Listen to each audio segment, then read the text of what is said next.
What's up, guys? Welcome to the channel. My name is Brandon. I'm the owner of this awesome 2004 SRT-10 Dodge Viper. It is the winter. It's a little cold. It's like 25 degrees out here in my garage. And I recently ordered these awesome valve covers from JMB Performance. I sent mine off, got them powder coated and painted to match the Viper. So, as you can see over here, we've got them. They're all done. They look great. They turned out really good. I would highly suggest JMB Performance if you want them to match your beautiful Viper. So what I'm going to do today is I'm going to obviously take this off the battery tender just for safety purposes, but we're going to try to reinstall these. So I ordered some new stainless steel hardware to get them going. I've got the directions from the Viper forums, so we're going to get this updated. I'll show you what it looks like underneath the hood before I get started. Okay, so here we are with the Viper. My lighting in here is not so great, but as you can see, I've got some tin foil on here to keep everything covered up since I shipped them off and everything. I didn't want dirt and dust and grime getting in there. But basically, I'm going to pull these off, and then, as you can see here, everything still looks really good and clean. So, I mean, there's not any kind of gunk or grime in there. That's all good. We're going to have to hook these back up, and then we're obviously going to have to get the brand new gaskets and all that kind of stuff and seal that sucker down. So I've obviously got to do both sides, but that's pretty much what it looks like. So we'll be back after I do that, and I'll kind of walk through some of the steps as I kind of get things going here. Okay, so to kick things off here, I've had to basically put all this back in, and I'm going to have to bolt it down. And as you can see, it's not going to be that difficult. I've got all the bolts and hardware right here from when I took it apart. We're just going to screw these in just a little bit more than hand tight, nothing too crazy. There's not a torque spec on these, so basically just a little bit over hand tight just to make sure everything's okay. And then we'll do the other side. Okay, so we've got that bezel on. Everything's good and tight. Like I said, not overly tight, but where it's down pretty good. Now what we're going to do, we're going to take some of this sealant here, and we're going to put that on our new gasket. We're going to put it there in that little ridge, and then we're going to go over to the car and get this thing to go down, and we'll see how it goes. Okay, so we've got all of the initial hardware except for these bottom ones down here. These have the spokes so you can put the spark plug wires, the plastic spark plug wires, which I ordered all new ones because some of them I just had to break to be able to get in there. So as you can tell, this is definitely a big improvement in terms of look. So I've just got to tighten a couple of these down. I've got the oil cap back on.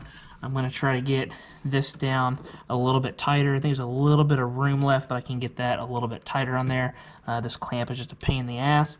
But otherwise, I got it on pretty clean without doing any kind of nicks or anything. It wasn't that complicated, just took a little bit of patience. So I got some GoPro light in there. But yeah, I think overall this is a pretty good improvement from what we had initially. So I'm going to try to get these in here, as you can tell, down there. This one back here is a pain in the ass, and the one up here, I don't know if you can see that back there, is a real big pain in the ass. So these aren't too bad, but that back one that I had to get with my fingers, so it's definitely going to need to be tightened, and then that one back there. And then we got the other side.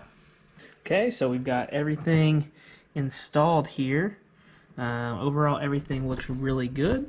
No major issues. I've got a couple of these plastic brackets to get on. I've got two of them here that were still good, that were original. I'm gonna, like I said, I bought some replacement ones that I'm gonna replace these and kind of trying to clean this up a little bit. But overall, everything's good and tight. I did find the proper order online in terms of how to tighten these bolts down, so you just wouldn't go top row, bottom row. You kind of actually start down here in the middle, and you kind of almost like zigzag from the middle out, and that definitely helped. I mean, you still want to tighten things up just in general, just kind of going just so it stays in place, but following those recommendations online was definitely a good suggestion. But as you can see, I think overall everything looks good. Even though my garage is super dark, I still think the blue looks good with the blue car. And just put that back on, make sure that's good and tight as well. I think it's kind of obvious, but you know, pretty clean. So we're gonna go do the other side. Okay, so we've got the valve covers actually on. Everything looks pretty good. I've got I got some of these wire connectors that either broke while I was taking them off or they're in really crappy condition. So we had a couple of them that are still pretty decent to be able to hold things kind of where they want them in place. But I just got these from my local Chrysler dealer, just told them I need them, and honestly they had them the next day. I knew there were 11 in total, so I went ahead and got 11 just in case I replaced them all, but some of them are actually in pretty decent shape. The pain in the butt ones are definitely the ones back here. Gonna be really hard to see, but the ones closer up towards the dash are a pain in the ass. So you're really gonna want some small fingers. Be careful trying to get these on there. It's just gonna take a little bit of time. Definitely not comfortable, but the ones down the bottom are pretty easy to do. So I think once you get them back on there and everything, this is honestly the biggest pain in the butt outside of the back bolts in the back, especially in the passenger side. Okay, so we got the valve covers installed, everything's done, the wire connectors are done, we cleaned everything up, everything looks good on the car. So final product looking pretty good. Get some extra light here from the headlamp so you kind of see how everything looks. Lighting's pretty crappy in the garage here, but as you can see, this is all really lined up good and nice. It seems to look a lot better. Polished everything up, make everything look really nice. As I mentioned, these back here are the biggest pain in the butt to assemble. So if you're trying to do this, my recommendation is to start back here with doing your spark plugs and work back around. I actually started up here and worked that way, and basically what I had to do was retake these two off to give me some play in the back, and that made things a lot easier and just kind of tighten things up. So overall, really good.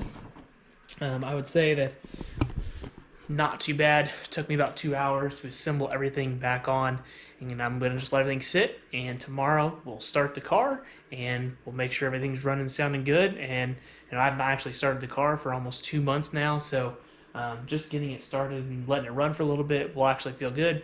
Weather's really crappy, but I just want to make sure all the seals and everything are holding the way they're supposed to, and we should be good. All right, next day we're going to cross our fingers that everything goes well, everything feels good, tight. We're going to get in the car and start it up and see how it goes. It's actually been about 2 months since I've started the car, so really fingers crossed everything feels good.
And so there you have it. She's running, everything's good. Oil pressure is normal.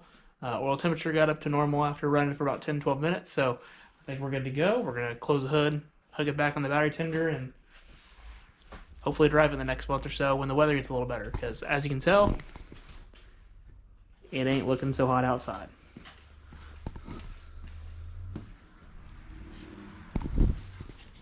But like I said, thanks for tuning in. Be sure to subscribe. If you got any questions, any comments, please feel free to leave them in the comment section. Have a great day.